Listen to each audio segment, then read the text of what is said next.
नमस्कार। CIN को साझा बहस कार्यक्रममा यहाँहरूलाई हार्दिक स्वागत छ। म राजन रुचाल। आज हामी राष्ट्रिय प्रजातन्त्र पार्टी राप्रपाका अध्यक्ष राजेन्द्र प्रसाद लिङ्गदेनसँग छलफल गर्दैछौँ। खास गरी स्थानीय तहको चुनाव सकिएको छ र अब पार्टी कसरी अगाडि बढ्छ, कुन तरिकाले अगाडि बढ्दाखेरि चाहिँ राष्ट्रिय प्रजातन्त्र पार्टीले अबको चुनाव सङ्घीय र प्रदेशको चुनावमा आफूलाई स्थापित गर्न सक्छ भन्ने विषयमा रहेर छलफल गर्नेछौँ। यहाँलाई स्वागत छ CIN मा। धन्यवाद सर राजनजी। आराम हुनुहुन्छ? ठिक छु। कुशलताको कुरा गर्दै गर्दा चाहिँ सबैभन्दा पहिला पार्टीको कुशलताको कुरा गरौँ, पार्टीको स्वास्थ्यको कुरा गरौँ। त्यो भनेको चाहिँ स्थानीय तहको चुनाव सकियो। स्थानीय तहको चुनाव सकिसके पछाडि तपाईँ आफूले महसुस गरेको दौडधुप बढेको छ या घटेको छ? तपाईँको के छ? दौडधुप निरन्तर छ भनौँ न।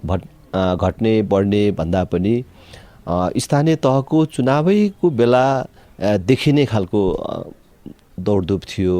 चुनावी सभाहरूमा जाने भने अब अहिले फेरि यसको समीक्षापछि आगामी निर्वाचनको तयारी यो कामहरूमा हामी जुटिराखेका छौँ। व्यस्तता त उस्तै छ। पार्टीको आयतनको कुरा, आकारको कुरा, त्यसले पनि तपाईँको दौडधुपलाई घटाउने बढाउने के गर्ने भन्ने कुरा निर्धारण गर्ने भए भएर मैले सोधेको। चुनावी समीक्षा त गर्नुभयो होला अहिले। यो आयतन र आकारको कुरा भनेको हामीले निर्वाचन अगाडि, स्थानीय तहको निर्वाचन अगाडि र अहिलेमा तपाईँले बुझ्न खोज्नुभएको के फरक पर्यो, तपाईँहरूले सोचे जस्तो भयो कि भएन भन्ने कुरा होला।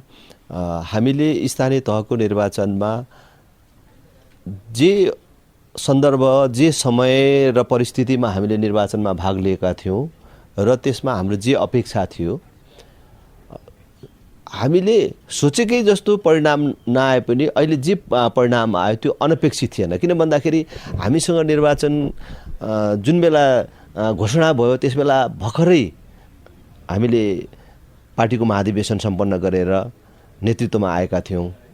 जुन बेला हामी नेतृत्वमा आयौँ त्यस बेला पार्टी एउटा शून्य जस्तो अवस्थामा पुगेको थियो। त्यसै कारणले पार्टी संरचनाको पनि पुनर्निर्माण गर्ने र सँगसँगै चुनावमा पनि जानुपर्ने, त्यो दुइटै परिस्थितिलाई सामना गरेर जानुपर्दाखेरि हामीले जे अहिले उपलब्धि प्राप्त गरेको छौँ त्यसबाट हाम्रो आकार घट्यो। हामी निराश छौँ। हामी निराश हुनुपर्छ अथवा आत्तिनुपर्छ भन्ने अवस्था होइन। राष्ट्रिय प्रजातन्त्र पार्टी नयाँ शक्तिको रूपमा यसको उदय र विकास भइराखेको छ भन्ने सन्देश दिन सफल भएका छौँ। त्यसकारण आकारको हिसाबले राष्ट्रिय प्रजातन्त्र पार्टी फैलिएकै महसुस गरेका छौँ। तर आलोचना गर्नेहरू त बजारमा प्रशस्तै भेटिन्छन्, राजनीतिक बजारमा। त्यसो हुँदाखेरि चाहिँ तपाईँलाई हिजो पार्टी अध्यक्षको रूपमा चुनाव जित्दै गर्दाखेरि युवा मान्छे नेतृत्वमा आउनुभयो भनेर जसरी हाई हाई गर्नेहरू थिए, तिनी मान्छेहरू आलोचना गर्ने बजारमा पनि भेटिए।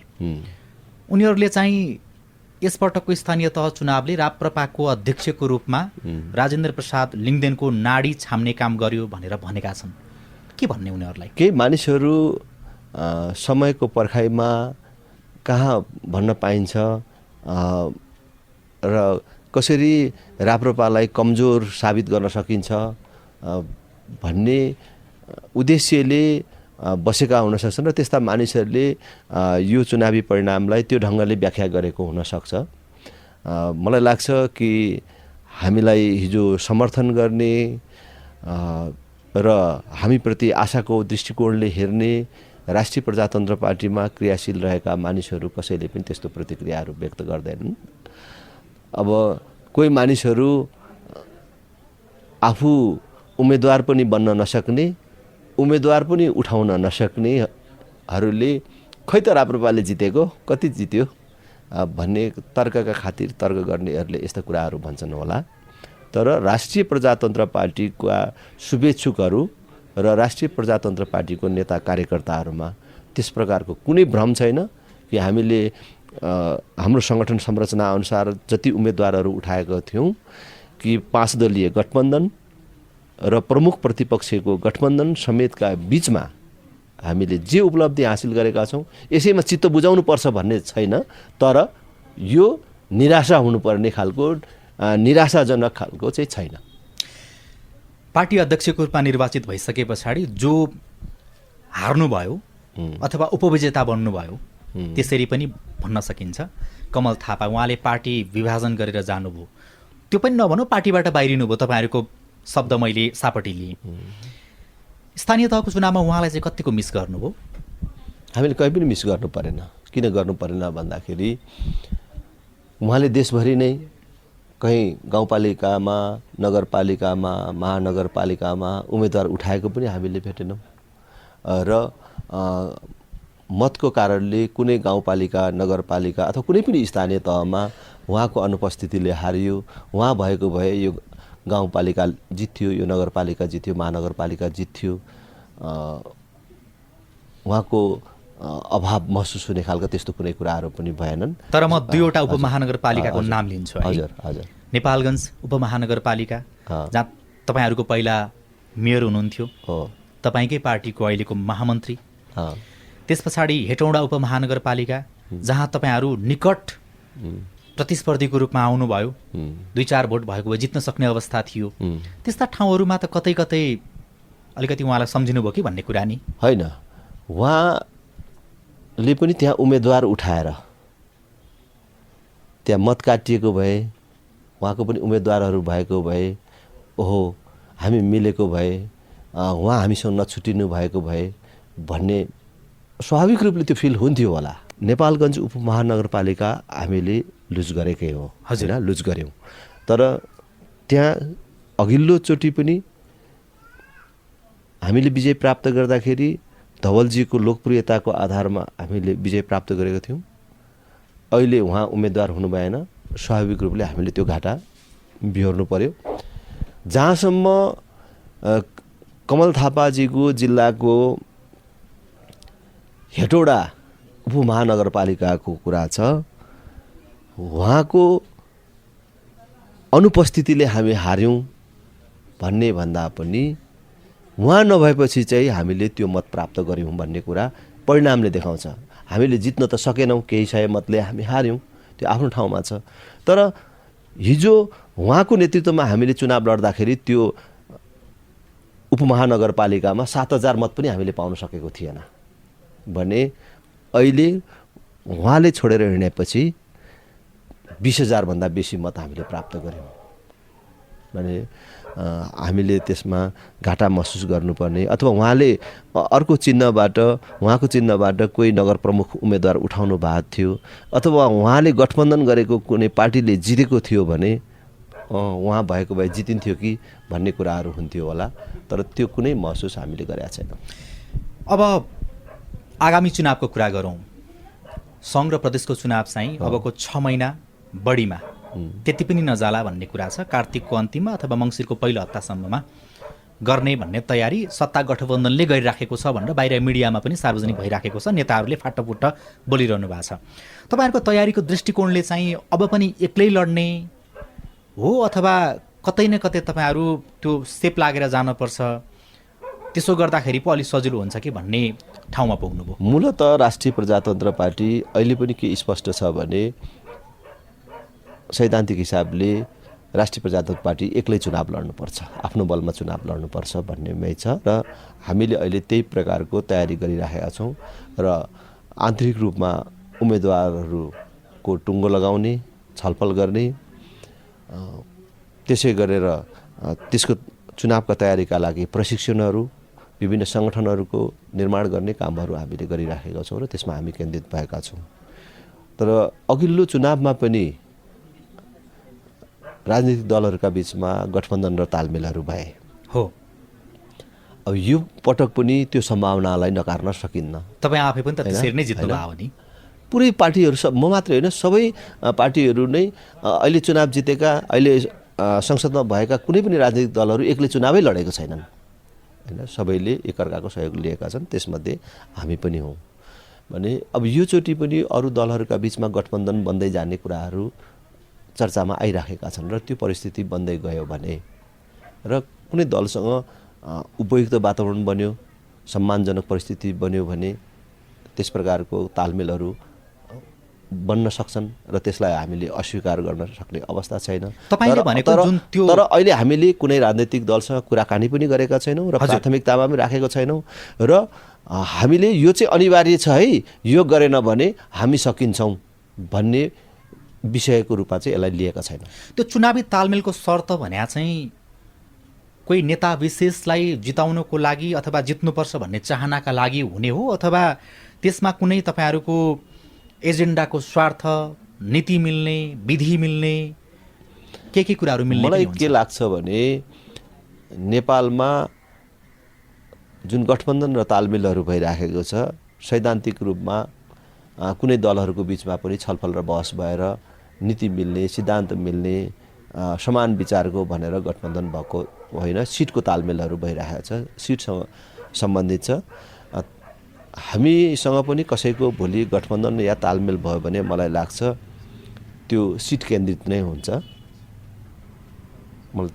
तर अहिले हामीले त्यसमा कुनै छलफल बहस र प्रारम्भै गरेका छैनौँ। छलफल बहस तपाईँले यति भने पछाडि के अड्कल लगाउन सकिन्छ भने चुनावी तालमेल हुँदाखेरि चाहिँ यो लोकतान्त्रिक भनेर भनिरहनु परेन, अथवा अलिकति प्रजातान्त्रिक धार भनेर भनिरहनु परेन, वामपन्थीहरूसँग पनि हुन सक्ने भयो, एमाले पनि हुन सक्ने भयो, माओवादी पनि हुन सक्ने भयो भनेर तपाईँहरू खुला हुनुहुन्छ भन्ने हिसाबले बुझ्नु पर्यो। त्यस प्रकारको चाहिँ सैद्धान्तिक गठबन्धन त बन्छ भन्ने मलाई लाग्दैन। त्यही सिटसँगै हो हाम्रो चाहिँ नि सिटको आधारमा नै गठबन्धन तालमेलहरू बन्छ होला भन्ने मलाई लाग्छ। किनभने अहिले हाम्रो प्रारम्भिक अनुमान मात्रै, किनभने हामीले यसलाई प्राथमिकतामा दिएर प्राथमिकतामा राखेर यो विषयलाई चाहिँ अगाडि बढाइराखेकै छैन अहिले। जस्तो तपाईँको जिल्लाको कुरा गर्दा र निर्वाचन क्षेत्रको कुरा गर्दाखेरि अघिल्लो पटक एमाले स्वाभाविक रूपमा सघाएको थियो। अब यसपटक चाहिँ तपाईँहरूले झापामा त एमालेलाई हराइदिनु भयो काङ्ग्रेससँग मिलेर कतिपय ठाउँमा, त्यस कारणले चुनावी तालमेल गर्न सजिलो छ र यसपटक? चुनावी तालमेल भनेको त्यसरी नै हुन्छ नि होइन। अब जसरी चाहिँ तपाईँले भन्नुभयो आवश्यकताको आधारमा निर्धारण हुने हो। हामीले हाम्रो मुख्य अवधारणा तपाईँलाई बताइसकेँ कि यसलाई पहिलो प्राथमिकतामा राखेकै छैन। कति राजनीतिक दलहरूको चाहिँ के हुन्छ भने जसरी पनि मिल्नुपर्छ है, जसरी पनि जित्नुपर्छ है, नजिती हुन्न है भन्ने छ भने हामी आफ्नै बलमा जाँदा जे परिणाम आउँछ, जनताले जुन स्थान दिन्छन् त्यही स्थानमा बसेर देश र जनताको सेवा गर्ने भन्ने हाम्रो पहिलो प्राथमिकता छ। र बिचमा होइन, हामी मिलेर काम गर्नुपर्छ, राष्ट्रिय प्रजातन्त्र पार्टीलाई पनि राम्रो हुन्छ भन्ने खालका कुराहरू आयो भने त्यो आवश्यकताको आधारमा त्यस प्रकारका गठबन्धन र तालमेलहरू बनेर जान सक्ने कुरालाई पनि नकार्न हुँदैन भन्ने कुरामा मात्रै छौँ। र हामीले त्यो कसरी बन्ला के बन्ला त्यसलाई चाहिँ नि धेरै प्राथमिकता दिएका छैनौँ। तपाईँलाई भेट्न आउने भनिसके पछाडि हामीले केही तपाईँका मतदाता पनि हुन सक्छन् अथवा स्वतन्त्र नागरिक हुन सक्छन्, उनीहरूको प्रश्न पनि लिएर आएका छौँ। तपाईँलाई म सुनाउँछु ल। नमस्कार, म नवराज विशाल, तमघास, गुल्मी। मैले राजेन्द्र लिङ्गदेलजीलाई एउटा क्वेसन सोध्न चाहन्छु।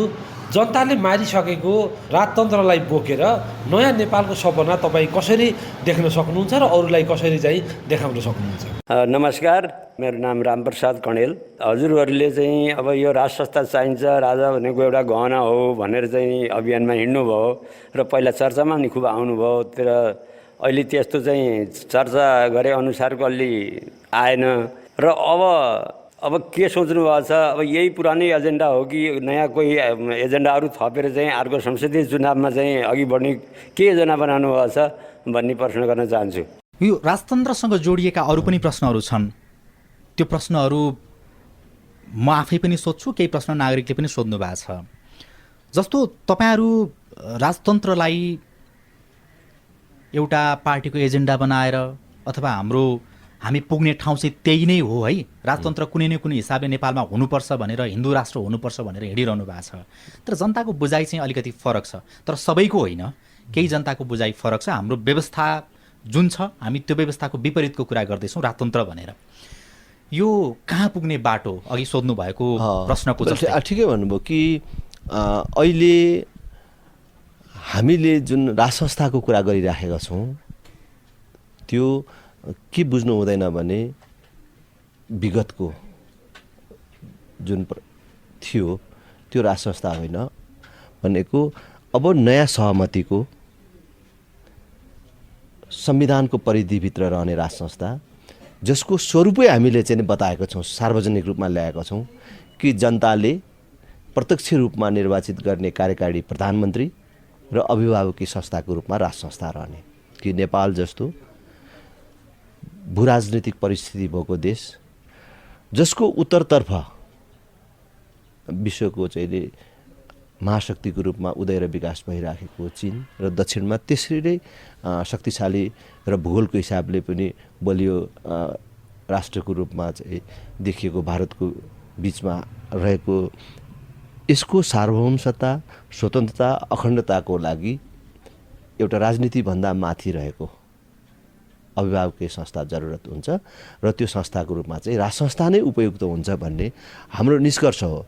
र म प्रश्नकर्ता मित्रलाई, भुषालजीलाई बडो हार्दिकतापूर्वक अनुरोध गर्न चाहन्छु कि हामीले कुनै कालखण्डमा कुनै बाटो हिँड्न उपयुक्त हुन्छ, यो बाटोभन्दा यो बाटो उपयुक्त हुन्छ भनेर हामीले हिँड्यौँ, तर हिँड्दै जाँदाखेरि त्यो बाटो समयक्रमले अनुपयुक्त देखियो भने फेरि अघिल्लो बाटो नै ठिक छ, अथवा अब अघिल्लो बाटो र यो बाटोको बिचमा अर्को बाटो निर्माण गर्न, अर्को बाटो लिएर हिँड्नु उपयुक्त हुन्छ भनेर कुरा गर्नु गलत हुँदैन। र कहिलेकाहीँ गलत बाटो गइएछ भने फेरि चाहिँ फर्किनु अनुपयुक्त हुँदैन, प्रतिगमन हुँदैन। र हामीले बिर्सनु हुँदैन कि अहिलेकै व्यवस्था जुन यति ठुलो जनप्रतिनिधिहरूको सङ्ख्या छ, 3 तहको सरकार छ, चुनाव जित्नको लागि मतदातालाई खर्च गर्नुपर्ने, किन्नुपर्ने, एक प्रकारले मतदाताको खरिद बिक्री गर्नुपर्ने, अनि स्थानीय तहमा तपाईँहरूले भोग्नुभयो थियो? होइन, यो मैले भोग्नुपर्ने भन्दा पनि यो आम स्वीकारिएको विषय हो होइन। यसमा अब त्यसो त तपाईँ पनि किनेर जित्नुभयो होला, त्यसो भए जितेको ठाउँमा त किन्न नसकेकोमा हार्नुभयो होला भन्ने कुराहरू आउला होइन।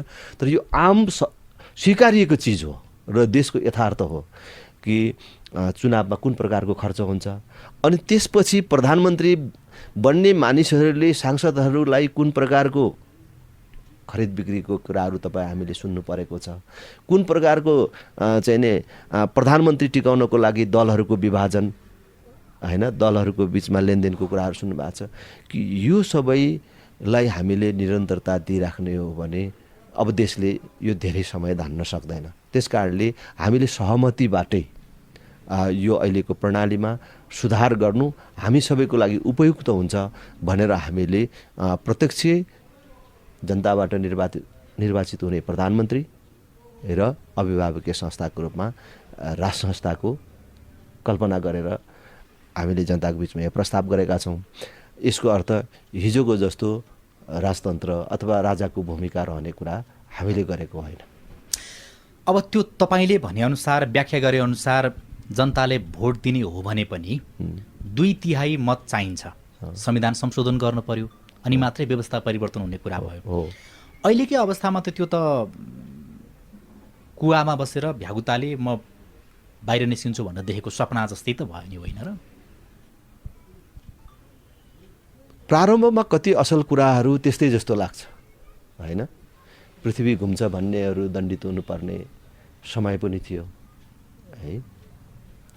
त्यस कारणले अहिले हामीले यी कुराहरू गर्दाखेरि कति मानिसहरूलाई असम्भव जस्तो लाग्छ होइन, हुन्छ कि जस्तो लाग्छ।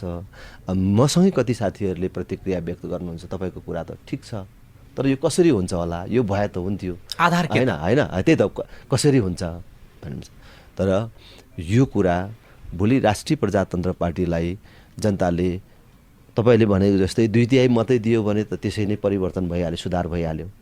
त दिएन भने पनि राष्ट्रिय प्रजातन्त्र पार्टीको पक्षमा राम्रो जनमत आयो र राष्ट्रिय प्रजातन्त्र पार्टीले अहिलेको विद्यमान ठुला दल हुँ भन्नेहरूलाई राम्रोसँग बुझाउन सक्यो र स्वीकार गर्यो भने सहमतिबाटै यी चिजहरू परिवर्तन हुन सक्छ, सबै दलहरूको सहमतिबाट। किनभने देशलाई माया गर्नेहरू, आफ्नै जीवनकालमा यो देश बनोस् भन्न चाहनेहरूले त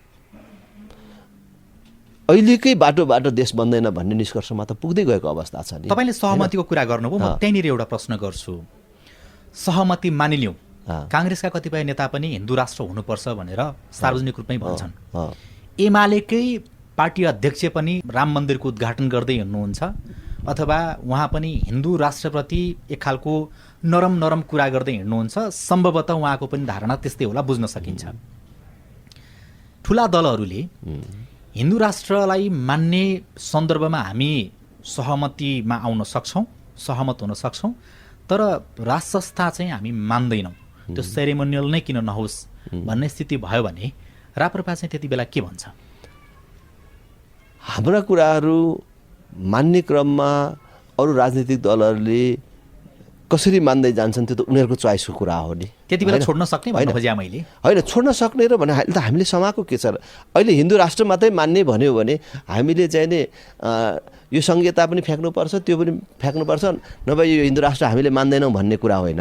अहिले कोही राजनीतिक दलहरू अथवा काङ्ग्रेस, एमाले, माओवादीहरू तपाईँका अरू दुईटा एजेन्डाहरूमा छलफल बहस गर्दै जाउँला, जनमत हेरौँला, तर अहिले संहिता चाहिँ नि हामी पनि मन्जुर भयौँ, यसलाई चाहिँ नि फ्याँक्नु पर्यो भन्यो भने हामीले चाहिँ नि होइन अरू दुईटा मात्रै भन्ने कुरा होइन, अरू दुईटा कुरा पनि ल्याएपछि मात्रै मान्ने हो भन्ने कुरामा हामी आउने कुरा होइन।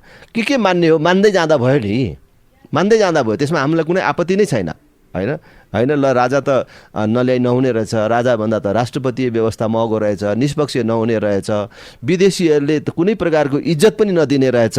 राष्ट्र संस्था हुँदाखेरि हामीले जे इज्जत र सम्मान प्राप्त गरेको थियौँ, आज देशको चाहिँ नि इज्जत गौरव चाहिँ समाप्त भयो। राजा चाहिँ एउटा अभिभावकीय संस्थाको रूपमा बस्छन् भने ल हामी मन्जुर छौँ, यसमा चाहिँ अगाडि बढौँ भनेर भन्यो भने फेरि अरू कुरा पनि राखेर हामीले त्यसलाई अड्काउने कुरा हुँदैन। क्रमशः अब माने सबै मान्नु पर्यो, झन् राम्रो खुसीको कुरा हो। देशको सबभन्दा ठुलो एउटा अहिलेको समस्याको निदान हो यी हामीले भनेका कुराहरू, तर त्यसमा एकैचोटि सहमति हुँदैन भने कताबाट सुरु गर्ने, त्यताबाट सुरु गरे भइहाल्यो। त्यसमा त राप्रपाको कहाँ आपत्तिको विषय हुन्छ र? राज संस्थाको विषयमा तपाईँ जसरी बोलिरहनु भएको छ, तपाईँकै पार्टीको भनाइ बोलिरहनु भएको छ, राप्रपाकै भनाइ बोलिरहनु भएको छ, अध्यक्षले बोलिसके पछाडि हिजो पार्टीको महाधिवेशन हुँदै गर्दाखेरि चाहिँ तपाईँलाई निर्मल निवासको आशीर्वाद थियो भनेर भनिएको थियो। स्थानीय तहको चुनावमा चाहिँ त्यो निर्मल निवासले तपाईँलाई आशीर्वाद दिएन, नत्र त जित्नुपर्ने हो धेरै ठाउँमा। हो, ठिकै भन्नुभयो। यो त्यस्तो भए त यहाँ पनि हामीले आशीर्वाद पाइहाल्थ्यौँ, यहाँ पनि त उत्पात गरिहाल्थ्यौँ। यो एउटा कुण्ठा पोख्ने मेलो होइन, हारलाई स्वीकार गर्न नसक्दाखेरि आएका अभिव्यक्तिहरू हुन् र अब यी पुराना पनि भइसके होइन। यसमा फर्केर बहस छलफल गर्नु र यसमा प्रतिक्रिया व्यक्त गर्नु भनेको तपाईँको यो महत्त्वपूर्ण सञ्चार माध्यमको समय खेर फाल्ने कुरा पनि र हाम्रो श्रोताहरूको समय खेर फाल्ने कुरा मात्रै हो। र अब यसको बारेमा धेरै टिप्पणी गरिराख्नु मलाई चाहिँ नि उपयुक्त लाग्दैन। एउटा प्रश्न चाहिँ म सोध्छु तपाईँलाई। हजुर, यो विषय होइन, यो विषयसँग सम्बन्धित चाहिँ छ। तपाईँलाई यति धेरै आरोप लाग्छ भनिसके पछाडि तपाईँले अन्तिम पटक राजालाई, कतिपयले पूर्व राजा पनि भन्छन् ज्ञानेन्द्र शाहलाई, उहाँलाई भेट्नु भएको चाहिँ कहिले? सम्झना भयो होला, 3-4 महिना भयो होला, 3-4 महिना भयो होला। त्यही पार्टी महाधिवेशनको सन्दर्भतिर भेट्नु भएको थियो क्या हो? होइन, पार्टी महाधिवेशनको सन्दर्भमा त मैले सार्वजनिक रूपमै भनेको थिएँ कि म जब आफू चाहिँ पहिले उम्मेदवार घोषणा गरेँ, उम्मेदवार बनेपछि मैले मेरो साथीहरूसहितै भेटेको थिएँ भनेर सार्वजनिक रूपमै भनेको छु। मैले किन सोधेको भन्दाखेरि चाहिँ जस्तो तर त्यसपछि पनि भेटेँ, राजाको सार्वजनिक अभिव्यक्तिहरू आउँदैनन्, कमै मात्र आउँछ, आयो भने पनि त्यो स्तरको आउँदैनन्। त्यसो हुनाले उहाँको चाहिँ चाहना के रहेछ? तपाईँ बारम्बार राज संस्थाको कुरा गर्नुहुन्छ, राप्रपाले राज संस्थाको कुरा गर्छ, उहाँको चाहना चाहिँ के रहेछ? पहिलो कुरा त के कुरा स्पष्ट पार्न चाहन्छु भने राष्ट्रिय प्रजातन्त्र पार्टीले, राजेन्द्र लिङ्गदेनहरूले नेपालमा राज संस्था चाहिन्छ भनेर भनेको चाहिँ राजाले लौ केही गर्नु पर्यो, मेरो लागि भनिदिनु पर्यो, तिमीहरूले दल खोलिदिनु पर्यो भनेर भनेको चिज होइन। हाम्रो विश्लेषणमा, हाम्रो बुझाइमा, नेपालको सन्दर्भमा, नेपाल जस्तो मुलुकको लागि फेरि मैले अघि भने जस्तै राजनीतिभन्दा माथि उठेको एउटा अभिभावकीय संस्थाको रूपमा राज संस्थाको जरुरत पर्दछ भनेर हाम्रो निष्कर्ष स्वरूप हामीले राजा चाहिन्छ भनेको राजालाई चाहिएर होइन कि हामीलाई चाहिएर राजा चाहिन्छ भनेर भनेको हो। त्यस कारणले उहाँको यस सम्बन्धमा कुनै टिप्पणी र कुनै योजना केही पनि छैन। तर उहाँ एउटा अभिभावकको रूपमा, एउटा वरिष्ठ नागरिकको रूपमा पनि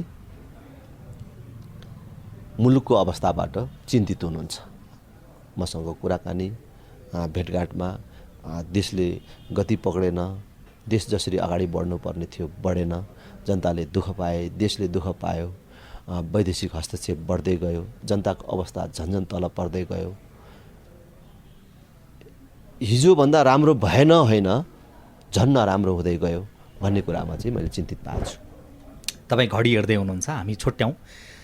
त्यस कारणले मलाई एउटा सोध्न मन लागेको प्रश्न चाहिँ राष्ट्रिय प्रजातन्त्र पार्टीलाई त तपाईँ अध्यक्षमा निर्वाचित हुने बित्तिकै यो वैकल्पिक शक्तिको रूपमा उदाउँछ भनेर धेरैले भरोसाको रूपमा लिएका थिए।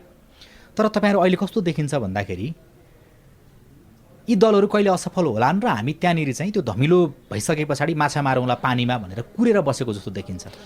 यी दलहरू त असफल भइसके नि, अझै असफलता खोजिरहनु भएको छ तपाईँहरू। होइन, यिनीहरूको कहिले असफल हुन्छ भन्ने कुरा त होइन, असफल भइसक्यो है, असफल भइसक्यो। जनताले विकल्प खोजिराखेको छ। विकल्प को हो भन्ने कुरामा अब विकल्प राष्ट्रिय प्रजातन्त्र पार्टी हो।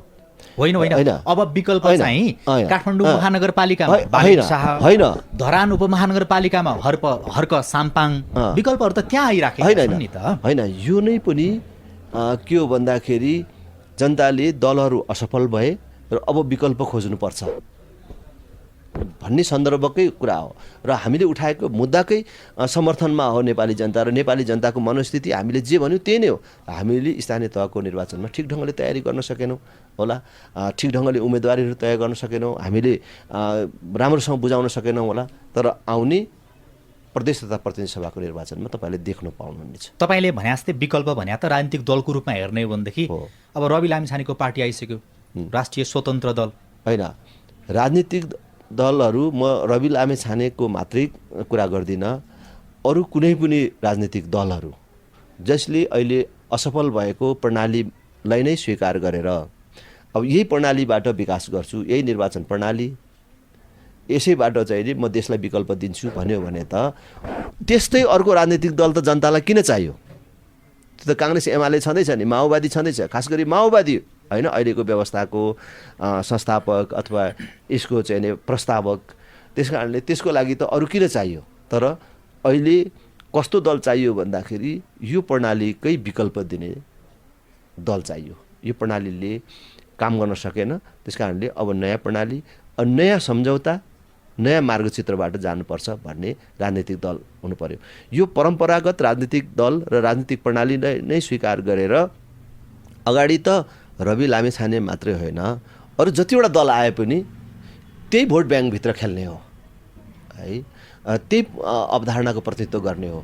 त्यसमा अरू राजनीतिक दल र उसमा केही फरक हुँदैन। त्यस कारणले विकल्प भनेको राष्ट्रिय प्रजातन्त्र पार्टी नै हो।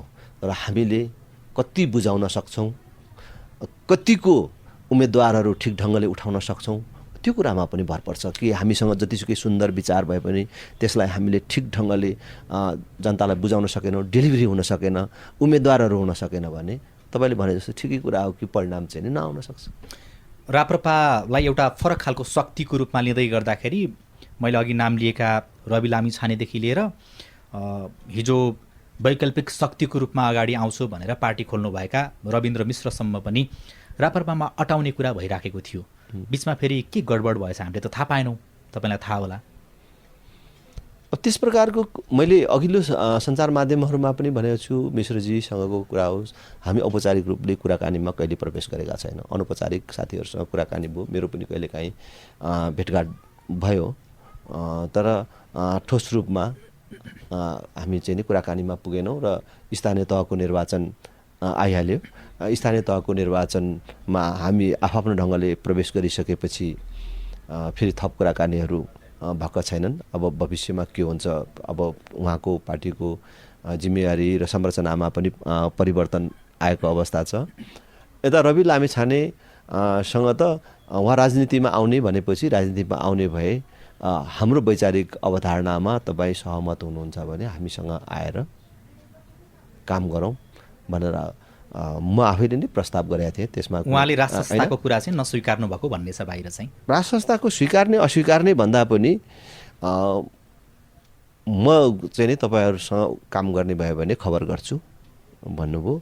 पछि उहाँले चाहिँ दल खोल्नुभयो र दल खोल्दाखेरि हाम्रो जस्तै समान विचारका साथ खोल्नु भएको भए हाम्रो एउटै कन्स्टिट्युएन्सी एउटै मतदाता सबै यो किन चाहिँ नै गर्नुभयो भन्ने एउटा चिन्ताको कुरा हुन्थ्यो। फेरि छलफल कुरा हुन्थ्यो र वैचारिक रूपले नै उहाँले फरक होइन अहिलेको सङ्घीयतालाई नै स्वीकार गरेर गणतन्त्र धर्मनिरपेक्षतालाई स्वीकार गरेर अहिलेकै व्यवस्थाभित्रको चाहिँ म चाहिँ एउटा राम्रो मान्छे भएर काम गर्छु भनेर उहाँले अगाडि बढ्नु हुनाले अब फेरि बाटो फरक परिसकेको छ र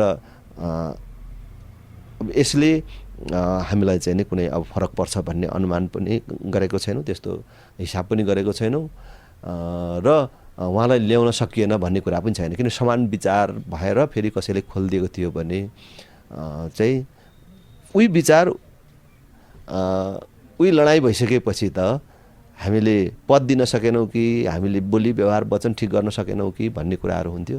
तर अब त्यस प्रकारको कुनै समानता नै छैन। उही विचार उही खालको चाहिँ सिद्धान्त बोकेर हिँडेको अथवा तपाईँहरूको पनि हिजो अभिभावक बन्नुभएको कमल थापा उहाँले नि पार्टी खोल्नु भएको छ राप्रपा नेपाल। विगतमा तपाईँ पनि त्यही पार्टीमा हुनुहुन्थ्यो कुनै समय त्यही नामको पार्टीमा।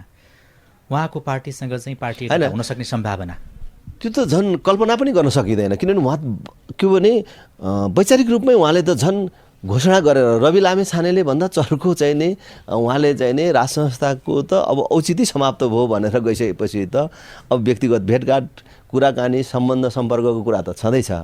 तर पार्टी एक हुने फेरि चाहिँ नि हाम्रो वार्ता छलफल हुने भन्ने कुरा त त्यो पूर्ण विरामै लागिहाल्यो नि, त्यसमा त कुनै सम्भावना। 2 दिन जति भयो तपाईँको क्लासमेट पनि सँगै पढ्नु भएको अहिले कङ्ग्रेसको महामन्त्री हुनुहुन्छ विश्वप्रकाश शर्मा।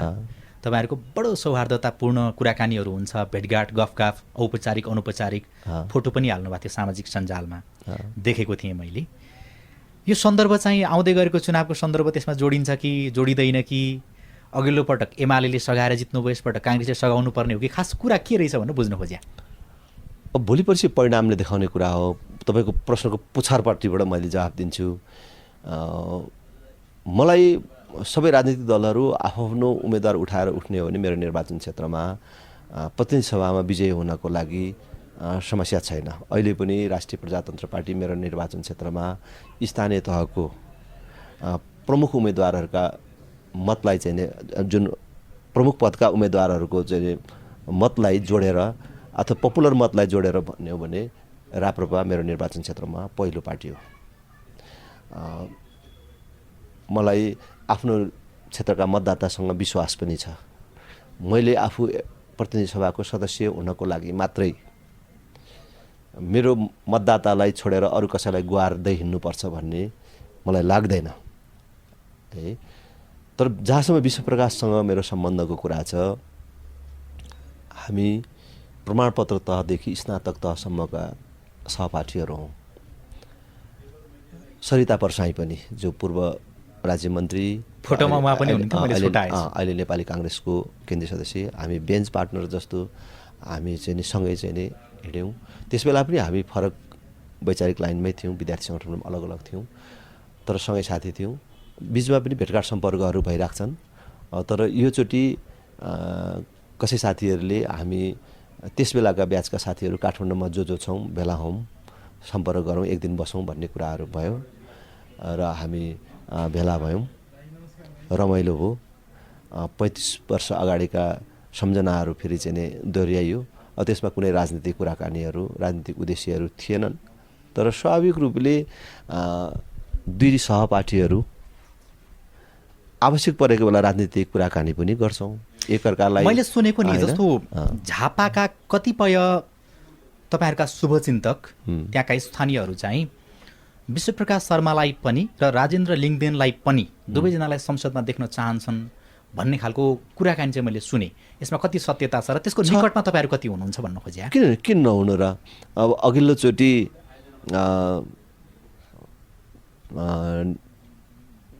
नेपाली काङ्ग्रेसका कृष्णप्रसाद सिटौलाले विद्रोह नगर्नु भएको भए, राप्रपा र कङ्ग्रेसको बिचको सम्झौतालाई चाहिँ उल्लङ्घन नगर्नु भएको भए विश्वप्रकाश शर्मा चाहिँ अहिलेको संसदमा हुनुहुन्थ्यो। पछि नेपाली काङ्ग्रेसले राप्रपासँग भएको सम्झौतालाई तोड्यो, उल्लङ्घन गर्यो। उल्लङ्घन गरेपछि समीकरण बदलियो। हामी वामपन्थी गठबन्धनसँग मिल्न पुग्यौँ झापामा, जसको परिणामस्वरूप चाहिँ नि राप्रपाको मतको कारण विश्वप्रकाश आफ्नो निर्वाचन क्षेत्रमा हार्नुभयो। किनभने हामीले वामपन्थी गठबन्धनको उम्मेदवारलाई सघाउनु पर्यो। किनभने वामपन्थी गठबन्धनले मलाई सघाएपछि राप्रपाले वामपन्थी गठबन्धनलाई सघायो। त्यत्तिकै मतको कारणले विश्वप्रकाश संसदमा आउनबाट वञ्चित हुनु। व्यक्तिगत हिसाबले त तपाईँको लागि पनि चित्त दुखाइको विषय होला। होइन, त्यस्तो कुराहरू त छ स्वाभाविक रूपले। त्यस कारणले एकअर्काको सहयोगले अब फरक पार्छ। तर अब हामीले व्यक्तिगत रूपमा चाहेर त्यो कुराहरू गर्न सक्दैनौँ। त्यो विश्वप्रकाशसँग पनि न त्यो सुविधा छ, न मलाई पनि त्यो सुविधा छ। म पार्टीको अध्यक्ष हुँ, पार्टीको महामन्त्री हो। तर त्यसमाथि पनि नेतृत्वको हिसाबले हेर्दाखेरि तपाईँहरू आफ्नो पार्टीमा नेतृत्वदायी भूमिका अब त्यही भएका साथीभाइहरू, हामीसँग भेला भएका साथीभाइहरूका बिच पनि अब त्यो चाहना त झल्किन्थ्यो कि तिमीहरू दुवैलाई चाहिँ हामी देख्न चाहन्छौँ है भन्ने कुरा त अब देखिन्थ्यो। तर त्यो चाहिँ अब हाम्रा सीमाहरू छन्।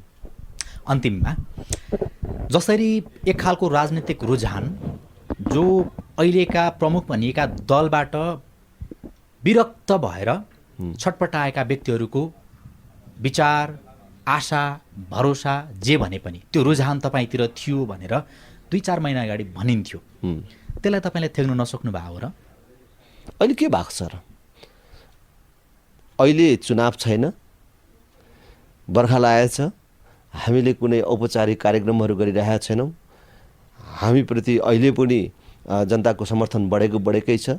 अलग वैचारिक लाइनमा हिजो स्थानीय तहमा मतदान गरेको अरू पार्टीलाई मतदान गरेका मानिसहरू अब चाहिँ संसदीय चुनावको लागि तपाईँलाई सहयोग गर्ने, तपाईँको पार्टीलाई सहयोग गर्ने भनेर मानिसहरू आइराख्नु भएको छ।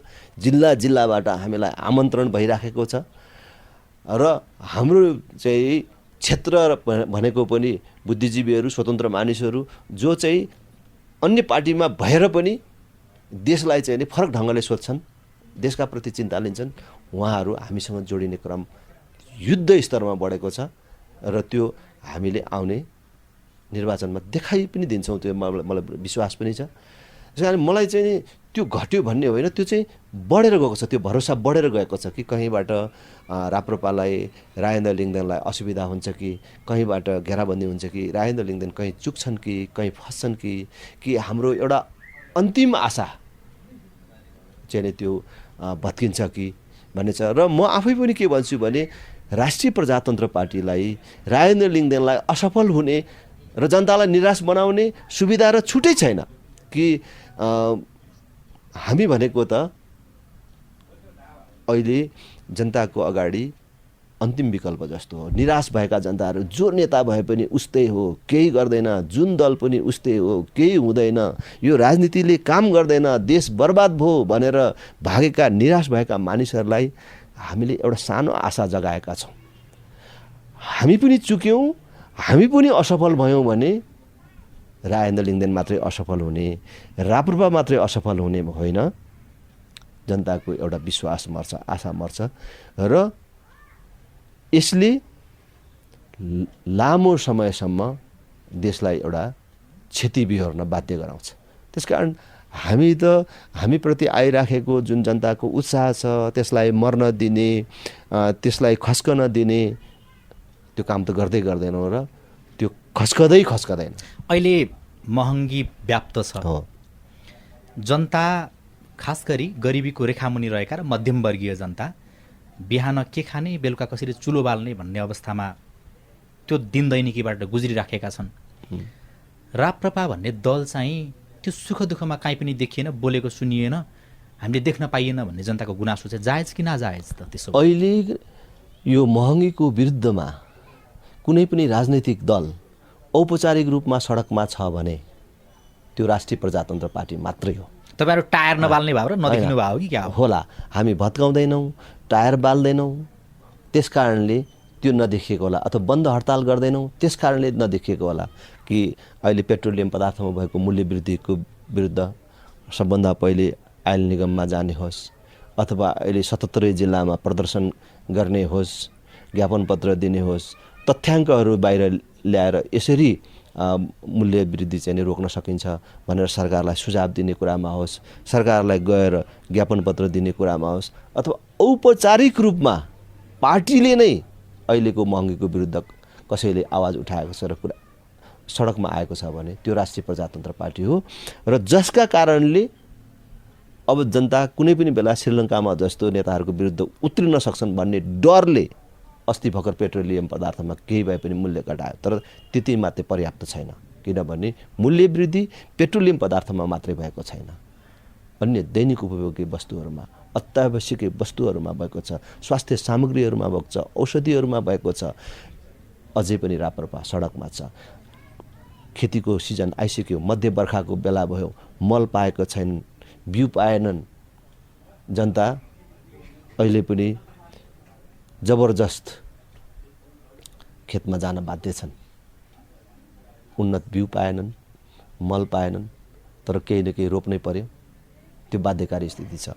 हिजो मात्रै राष्ट्रिय प्रजातन्त्र पार्टीले देशको सबै ज्ञान केन्द्र, कृषि ज्ञान केन्द्रहरूमा, कृषि सामग्री संस्थानहरूमा घेराउ गर्यो, विरोध प्रदर्शन गर्यो र सरकारलाई अहिले पनि घचघच्याएको छ र हामी निरन्तर रूपमा जनताका जीविकासँग, जनजीविकासँग सम्बन्धित विषयहरूमा सडकमा छौँ।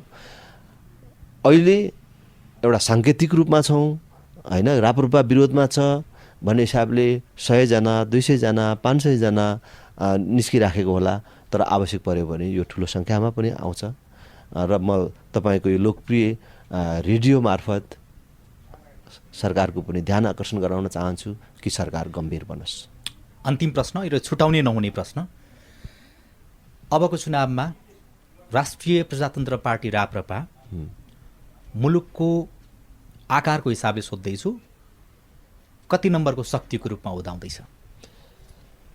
राष्ट्रिय प्रजातन्त्र पार्टी पहिलो पार्टी नै बन्यो भने पनि अचम्म मान्नु पर्दैन, तर एउटा कुरा चाहिँ सुनिश्चित हो, राष्ट्रिय प्रजातन्त्र पार्टी मुख्य पार्टीमध्ये एक पार्टी बन्छ। अघिल्लो चुनावमा जस्तो तपाईँ मात्रै सुटुक्क संसदमा छिर्ने स्थिति त्यस्तो बन्दैन? त्योबाट राष्ट्रिय प्रजातन्त्र पार्टी धेरै अगाडि बसिसक्यो कि यो राष्ट्रिय पार्टी बन्ने कि नबन्ने, एकजना जित्छ कि जित्दैन, यस्तोबाट राष्ट्रिय प्रजातन्त्र पार्टी धेरै अगाडि गइसक्यो। ठिक छ, चुनावको वरिपरि फेरि यसरी नै बसेर कुराकानी गरौँला। समय दिनुभयो यसको लागि यहाँलाई धेरै धेरै धन्यवाद छ। हस् राजनजी, तपाईँलाई पनि धेरै धेरै धन्यवाद छ।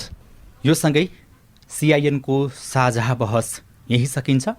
आज हामीले राष्ट्रिय प्रजातन्त्र पार्टी राप्रपाका अध्यक्ष राजेन्द्र प्रसाद लिङ्गदेनसँग छलफल गऱ्यौँ। यतिन्जेलसम्म सुनेर र हेरेर साथ दिनुभयो, यहाँहरू सबैप्रति आभार व्यक्त गर्दै प्राविधिक साथी अविनाश आचार्य सहित म राजन रुचाल पनि बिदा हुन्छु। हवस् त, नमस्ते।